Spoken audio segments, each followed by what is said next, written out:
This is our 7-figure business building. If you're listening as part of the podcast, then I encourage you to come with us live on Thursday night so you can get your questions answered and be a part of shaping the content. All right. Today, we're specifically going to talk about how to make your first $1,000 with virtual summits. Now, I do want to qualify. You're going to find out in a few minutes, some people do virtual summits and they're really not in it for the money. Okay. So if you're in it for the money, we're going to talk about how to make the money. If you're in it for another reason, we're also going to talk about how to be successful in those reasons. So money is just one measure of success. It's a very clear one, but it's really just one measure of success. And what I teach you today is going to be a way. It may not necessarily be the way. In fact, I believe that there's no one right way except the way. But we're not talking about him right now. We're talking about virtual summits. Okay. So just a few announcements. I'm going to talk to you about our upcoming Juneteenth conference. I'm also going to talk to you about, I'm just going to kind of plant the seed for our Women's Wealth Tour that's coming soon. We just did one in Tampa. Well, that was not really Tampa. Well, I'll explain that some other time. But we also have one coming up in Georgia. We're going to be in Macon, Georgia, and I need to get some more details on that before I can share it with you. But the biggest announcement I'm going to have for you today is about our Juneteenth conference. We're also going to talk a little summary of what building wealth together is, and then we're going to dig right into our content tonight. We're going to talk about the crucial mistakes that eat away your profit. We're going to talk about how you need to find your value path. We're going to talk about how to fill seats, and then I'm going to give you a warning. Now, the cool thing about everything that I teach you is I always give you an application and next steps, and today is no different. Okay, so the announcement that I want to make, I've already placed a bug in your ear about the upcoming Women's Wealth Workshop that's going to be in Macon. We're trying to plan out our Women's Wealth Conference for the end of the year. I really want to do something special, but let me tell you, if you can't make it out this year, you gotta. If you cannot make it, it'll be our 11th annual Women Building Wealth Together conference, which we have rebranded and renamed, and I keep forgetting to use the new name, but it's the Women's Wealth Summit, the Women's Wealth Tour. Okay, if you can't make it this year, I get it, but you gotta make it next year. Next year is going to be our 12th year, and 12 is a very special number for me. So we are going to make it the big blowout we never did have at our 10th anniversary. All right. So this coming year, 2025, is our, can you believe it? It is our 11th annual conference. Oh my goodness. I can't believe it. I do believe it because I'm living it. All right. But the announcement that I want to share with you today is for Juneteenth Legacy. We have a lot of historic events going on. Even if you are not somebody who considers Juneteenth to be a valid holiday, and some of you are like, what is she talking about? Okay. I live in an area of the country where Juneteenth is not a thing. And so it should be a thing because it's the state where Juneteenth happened. But to the day in and day out life of people where I live, Juneteenth and what happened in Juneteenth is really of no consequence to their lives. And so I do try to be cognizant of that. And so I want to acknowledge that for many people, it's like, well, many people where I live, it's like, why is this important? And so even if you don't think it's important, I encourage you to sign up anyway, because you will begin to see why it's important to somebody with my background and my heritage. Okay. So we have the upcoming Juneteenth Legacy Summit. We're going to do the historic walk with Opal Lee. She'll be 90 years young this year. She's the grandmother of Juneteenth. I'm also trying to work a visit to her farm for Wednesday, the 18th. But our opening keynote at 11 a.m. Thursday is going to be Dr. George Fraser. We are also going to have Dr. Boyce Watkins. We are going to have Brother Bedford. You're going to have your girl, JJ Conway. And I hope we'll have lots of you in the venue speaking, on the Zoom speaking, or in the Black Wall Street area vending. Okay. We're also going to attend a real life cattle run in Fort Worth, and we're going to attend the inaugural National Freedom Vibes Festival that is put on by the National Juneteenth Museum that will be opening soon. Okay. So that's my announcement that I really would like for you to support. Even if you're somebody who doesn't understand why it's important, perhaps coming to my conference will help you understand why it's so important to many people who live outside of this region. All right. Okay, so what we're going to be talking about tonight is virtual summits. And, I've neglected to do this the last couple times that we've done Thursday nights. I just want to give people an overview of what our Building Wealth Together trainings are all about. This isn't about get rich quick. This is about getting rich right. There are a lot of different right ways to build wealth, but we're not taking shortcuts at the expense of relationships or doing right by people. Okay, we're going to conduct ourselves with education, ethics, and accountability. And so what we offer at Building Wealth Together training is we're offering the education and we're helping you develop solutions. Okay, so we're not coming in with a hammer acting like everything's a nail and you just got to buy what we're selling. We're looking for solutions to your problems to help you make more money, spend less money, and invest the difference. All right. My 2 promises at every training: you're going to learn something you can implement tonight, and you will, if you so desire, get an opportunity to dig deeper. Now, this is not a sales trick. This is not a sales ploy, but the reality is, in just an hour of training or however long this ends up being, I am really not going to be able to pack in everything that I would like to share with you. And so it's important to know that if this is something that's really interesting to you, if this content is speaking to your heart, I want to provide you someone who is ethical and who really cares about you and is really going to take good care of you as a student on their campus so that you can absolutely learn these concepts and go forth and do and be successful. That's what I want for you. My very first virtual summit was very successful. And I found out that many people selling courses on how to put together a successful summit were not successful. And one of the ways I found this out is because I spoke at one that flopped. And even though it flopped, I was invited to be part of the leadership team for the next one. Even though it flopped, they went out and sold a course on how to do your virtual summit. 100% of the success of that summit to accomplish the goals of those creators was simply in selling a course on how to do virtual summits. And I'm like, this is ridiculous. That's why I started teaching this course, because I'm like, you need to learn from somebody that's actually done the thing. All right. And I've done the thing. Okay. And we're going to start with the crucial first step. See, a lot of times when I hear someone come to me with an idea, they start with all this big stuff. Oh, we're going to do this. And we're going to make all this money. And we're going to do blah, blah, blah, blah, blah, blah, blah. But they don't start with the very first step.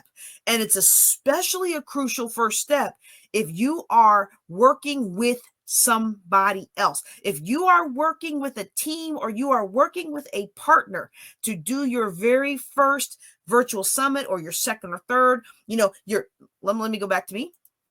Okay, your first virtual summit was a real success. And so you're like, oh, let's expand this. Let's bring in some people. Let's get a team together so we're not doing everything. Okay, I've made this mistake. Let's bring a team in. And then you bring the team in, and now you don't do this very crucial first step. It can completely derail your virtual summit process. And the very first, most crucial step you have got to do when it comes to these virtual summits, and really any other summit or conference you put together or book you write or chapter you write, or wow, it sounds just about like everything. The most crucial first step that you need to do, you need to figure out why you are hosting a virtual summit. You need to figure out why it is that you are doing what you do. Because sometimes we don't realize that the why necessarily informs the how. We miss this crucial first step of determining our why. And because we miss this crucial step of determining our why, we go down all these rabbit trails of things that don't apply to our success. And then we're so diluted in our energy that we don't focus our energy on the success we want to have that meets the why. And so everybody seems to assume that when we have a virtual summit, the goal is to make money. Making money is great. Okay, making money is wonderful. I love making money. Would you like to spend some of your money? You can send some of your money to me, Queen of Cash Flow, at Cash App, Zelle, PayPal, Vimeo. No, not Zelle, not Zelle, not Vimeo. Whatever the V1 is, you can send your money to Queen of Cash Flow. I will accept birthday blessings all month long. All right. But money is not the be all and end all of life. It makes life a lot nicer. I ain't gonna lie about it, all right? But it's not the be all and end all of life. There are other reasons that you might want to have a virtual summit. If you are hosting a summit with multiple people, and the last time I was brought in to consult with somebody who wanted to host a virtual summit with a committee, every single person on that committee had a different goal of how that virtual summit was going to help them with their goals. And they had never sat down and mashed all the goals together and created a goal that they could live with. And what really broke my heart is the person who brought me in had a very successful first summit, brought in a team to kind of expand the work, which is smart.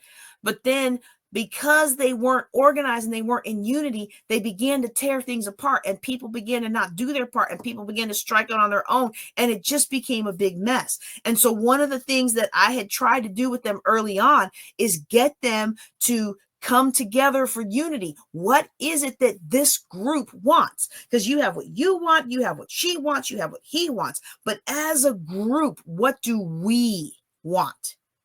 And we were able to walk through that. And I had high hopes for it because it really was a phenomenal event. It was high quality people working in this event. And I mean, just amazing businesses. Like, I really wanted it to succeed. We came up with shared goals, but guess what didn't happen? Everybody didn't buy in the shared goals. They just kind of nodded their head because the leader brought in JJ Conway, and they wanted to nod their head and get through the training and get through this and get through that and get to what they really wanted, which was to make money, or get through what they really wanted, which was to monopolize the conference with their content, or would they get to what they really wanted, which was to get access to all the emails of everybody who registered.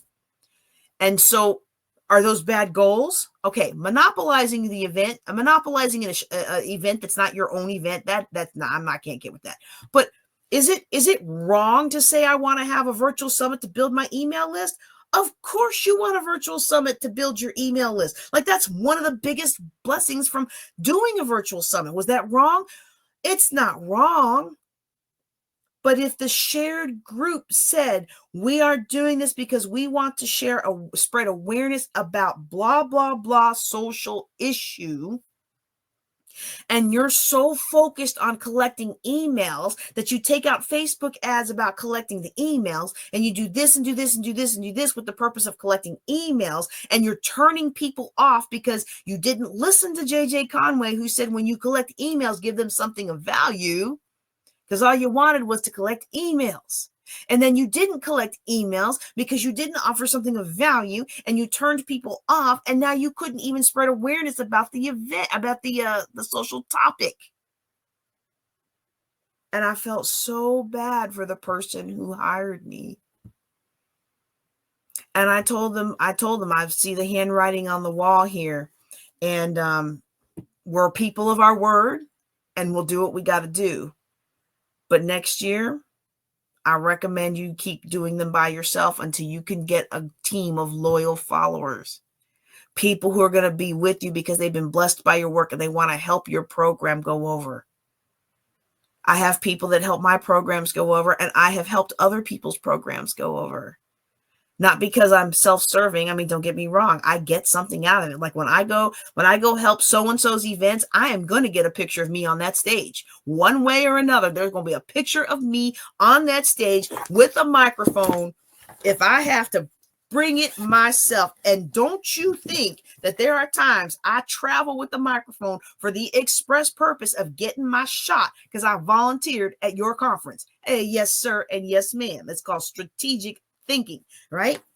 But I'm not going to get my microphone shot at the expense of that person's conference, because I'm there to support their goals. Okay, so the very most crucial first step that people don't spend enough time on is figuring out your why. Why do you want to have this event?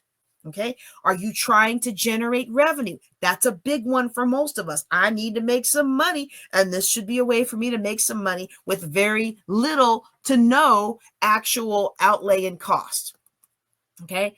Am I trying to gain exposure? Am I trying to build my list? Am I trying to get people to see who I am and get to know about me and my expertise? Okay. Speaking of expertise, am I holding an event trying to build higher networks and connections? You know, there are events that I have hosted, virtual or in person or hybrid, that I knew I was going to lose money on that event. But I also knew I was going to gain connection to somebody who was going to help me succeed. Somebody with high earnings, somebody high powered, somebody with high connections to open up doors for me. And it was worth it to me to lose the money on the conference to gain the relationship with someone who I admired. And that model has served me very well. It may not be why you are doing what you are doing, but you need to know if that's somebody else's goal that's helping you plan it. Because if your goal is to make money and their goal is to make connections, they may make decisions that are going to sacrifice the amount of profit you can make because they want to impress the connections. Keep that in mind. Okay. Keep that in mind.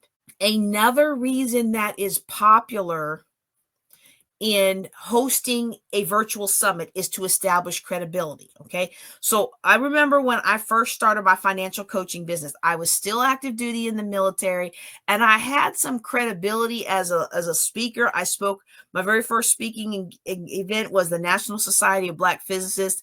And it was the first time I had spoken, other than church, it was the first time I had spoken to a group that wasn't like my day job in the military. And so I was like, oh, this is great. So I started speaking in that kind of a capacity, and I loved doing it. But when it came to finances, I really didn't feel like I had a whole lot of credibility. And I didn't know that about myself, to be honest with you. I didn't know that that's why I was sabotaging my business until I hired a business coach. And that business coach pointed out, and he was like, you've got all this knowledge. You've climbed out of all this debt. You have this certification and that certification. He said, you know 99% more than any other financial coach on the planet. And yet you don't feel like your time is valuable, and you don't feel like people will listen to you. And you know what? He was right. I didn't feel like people would listen to me. And so I went through the program, and he was connected to the Ramsey ecosystem, the Dave Ramsey ecosystem. And so I went to their training. And one of the things that in the late hours night, you know, whatever has happened since then, one thing I really appreciate is that when I went through that training years ago, Chris Hogan and Les Nenow sat with us every night after our main sessions in the hotel lobby, answering our questions.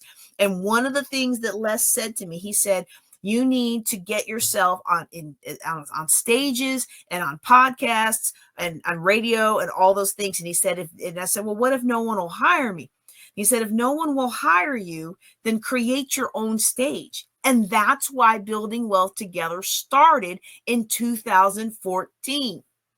Because I realized nobody was hiring me. Now, had I had higher confidence at the time, they probably would have hired me, but I didn't have the confidence, and I just didn't have the experience. And so created the stage. There are some things that you can do with your virtual summit or even in-person summit or other things that will help increase your credibility and position you as the expert in what you do.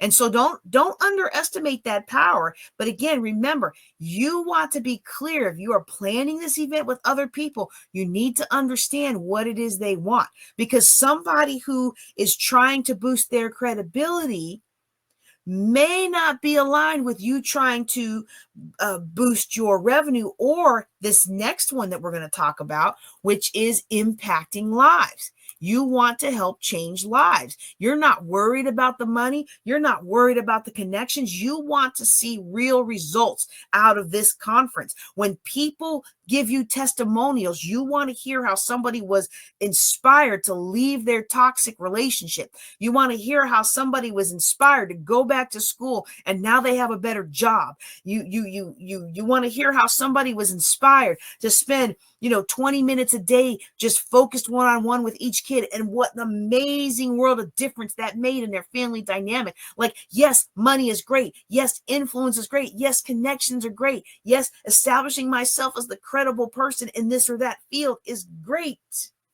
But at the end of the day, if lives aren't changed, it isn't a success for me. If lives aren't changed, I don't feel good about that event. I would prefer that you both change lives and make money, but that's a whole nother discussion for a whole nother day. So I just gave you 5 common big whys. And if you are in my event where we talk about hosting in-person events, guess what? Guess what? You're going to see the same 5 paths, because they're the same 5 paths for every event, right? And now there are other paths. It's all about what's important to you. But the why is going to inform the path you take to create the event. So we named this training How to Make Your First $1,000 with Virtual Summits. So if your goal is revenue, we're going to talk a little bit more about that today. We're not going to talk so much about the others unless somebody drops a question in the chat. I will always stay on and answer every last chat question before I get off or close off the broadcast. Okay. But if you don't ask me any questions about these other ones, other than the stories I've already told, we're probably not going to talk much about them. Okay. But if I'm I'm hosting an event and I want to earn revenue, there are a couple different ways I can go about it. And there's so many different tools out there. There's so many different software packages that you could broadcast on.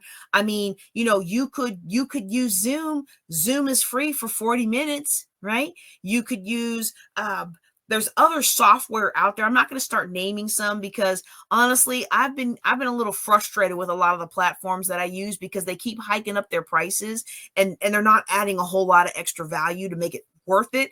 And it's just like they're just doubling their prices because they think they can. And then you got a group of us that are like, oh yeah, we'll develop our own thing. Thank you very much, And so as a quick aside, if you are looking for an all-in-one solution that is like a course platform, don't buy another thing unless you absolutely need to. I have got coming down the pike. I am a founding member, and the public link is going to be released soon, of a new software that will replace school, or some of these others like Thinkific or Teachable or Udemy or some of those things. Now, it may not have the connection of a Udemy to all these different people and all these different creators, but it's the similar concept that will allow you to get your stuff out, and you build your landing pages and your email and all that stuff. But this one's specifically focused on courses. So even though it has all those other things, it's not like a funnel system that allows you to do a little bit of courses. This is a course system that has the funnels and the email and all the other things. Okay. So anyway, but don't spend money on that. Okay. There are a lot of different ways that you can do your, there are a lot of different ways that you can host your platform, a lot of different platforms on which you can host your event without spending any money. There are also some ones that you can use that cost big bucks. There's one that I bought into, a lifetime offer I bought into a long time ago. It's really amazing. I think the lifetime offer was like $150. It is one of the most amazing conference platforms you've ever seen. Why don't you ever see me use it anymore? Because it doesn't play nice with Facebook, and it really doesn't play nice with YouTube. And most of my online events, they get broadcast to YouTube. I'm going to need you to play nice with YouTube, So every so often I try them back out to see if they've upgraded and elevated, but they're focused on people all over the world. And so, my little slice of rural Texas, I guess they don't care that it doesn't work on YouTube. But I'm not about to have any strikes on my YouTube channel. I make too much money off my YouTube channel. All right. So, You can go big with some of these other, I mean, there are like Hoover was popular for a while, but it was so expensive. There's another one called Hopin that we use in John Maxwell team. Really neat one.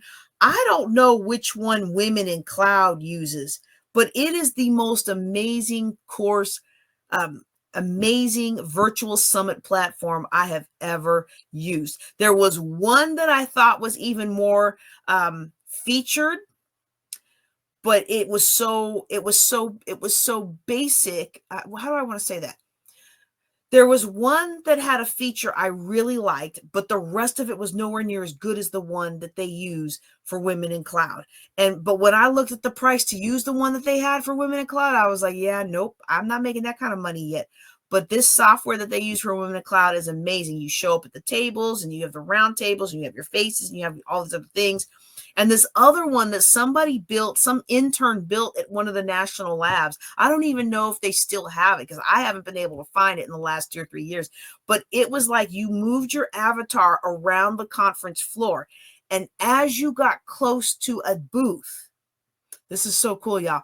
You heard them talking at the booth, and as you got closer to it, it got louder, just like a real event. And so you walked your person around with your mouse, and you went to these different places, and you talked to the booths, and then you went to the main stage, and I really enjoyed that. But now I'm curious. Now I need to figure out where it is. So I don't know if this is going to work. I don't know if this is going to work, but I'm just going to see if I can find it. Women in Cloud, Remo. That's what it's called, remo.co. You guys are going to love this. Why am I even showing you this? I should not show you this. If you're trying to make your first $1,000 with events, you probably don't need this. But now that I'm on it, it's one of those, I almost feel compulsive about sharing this with you because I've already mentioned it. Okay. All right. So you should be able to see this now. It's called Remo. It is one of the best I've ever used as far as a virtual event. This is what Women in Cloud uses for their event. And it's really great. If let's see if their pricing has come down some. Yeah. So I'm honestly, I host 2 or 3 events a year. I'm really not making enough that I want to pay $299 a month. Okay. But if I was, I love it. Uh-oh. Wait a second. Oh no. Oh no. Remo is now part of events.com. Well, you know what that means. They're probably going to go downhill and downhill fast. Oh, that makes me so sad. That makes me so sad. If you haven't seen it already, I want you to go out to YouTube and look up Sherry's Berries versus Sherry's Berries. So many times when something really good gets acquired by somebody bigger, it goes downhill.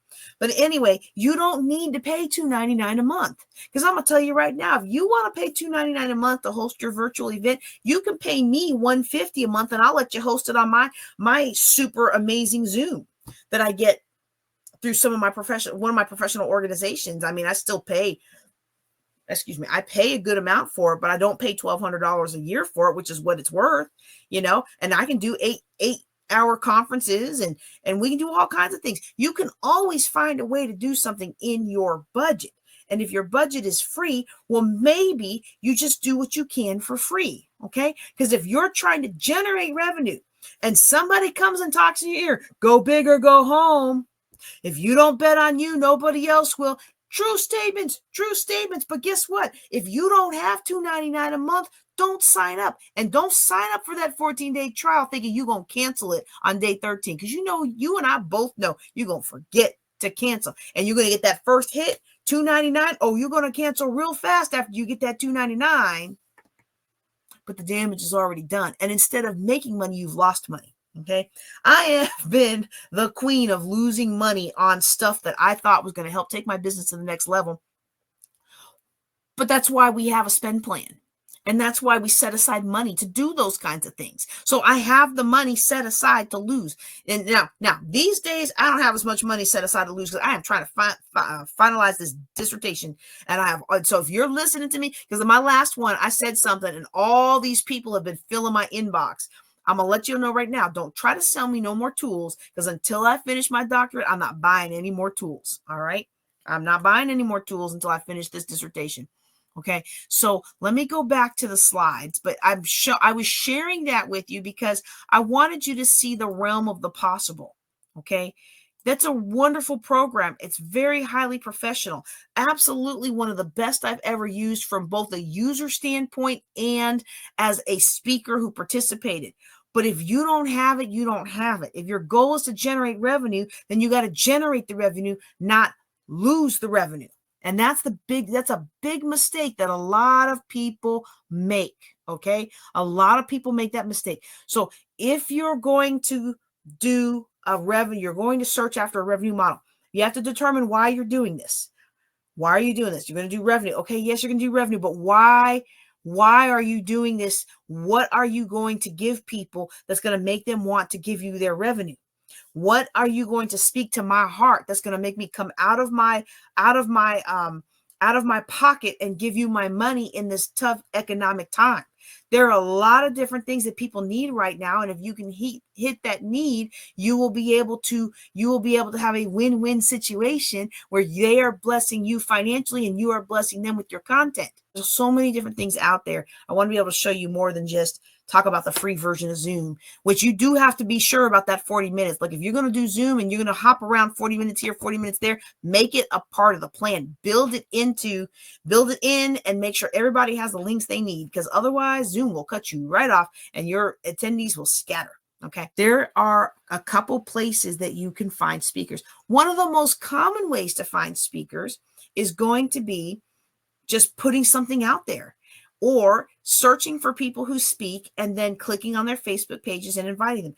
I'm going to be honest with you. I don't really